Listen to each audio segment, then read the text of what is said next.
Hi, my name is Jonathan Sposato. After leaving Microsoft, I successfully sold 2 companies to Google. I'm here at the Growth and Exit Strategies Conference in Seattle to talk specifically about bootstrapping companies without raising VC capital. Jonathan, there was over 100 companies registered today for the Seattle Growth and Exit Strategies Conference. Most of them are startups. The local entrepreneurial community here, that it appears to be taking off.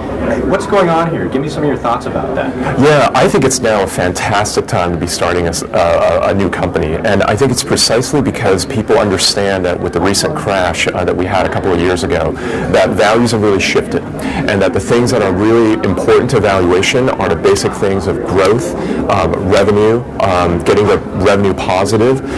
So I think people are excited about those things, and they're ready to jump in. I think they sense that there are a lot of opportunities. Yeah. Absolutely.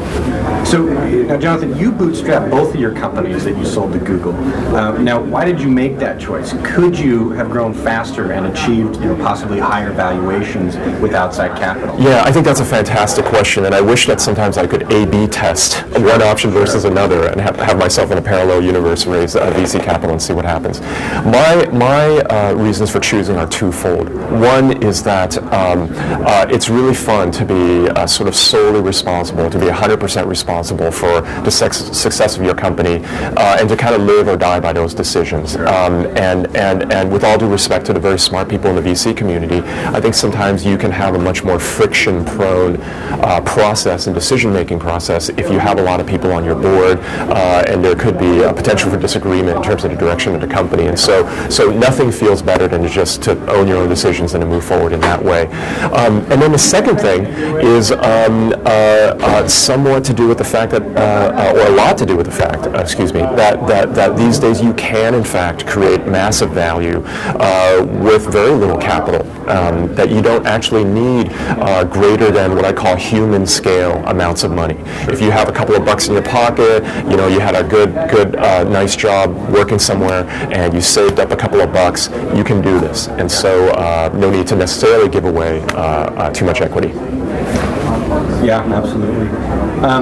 Now, in your recent transactions, you did have a lot of interest from multiple bidders, a lot of different companies.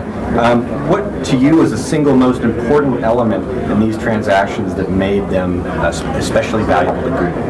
Yeah, I think one sort of important element that I'll sort of underscore, that I think is sort of a softer element versus a hard element of valuation or what our product is like, is this notion of people have to be able to picture you as their new coworker. And I think that that's really important. And maybe another way of putting it is culture fit.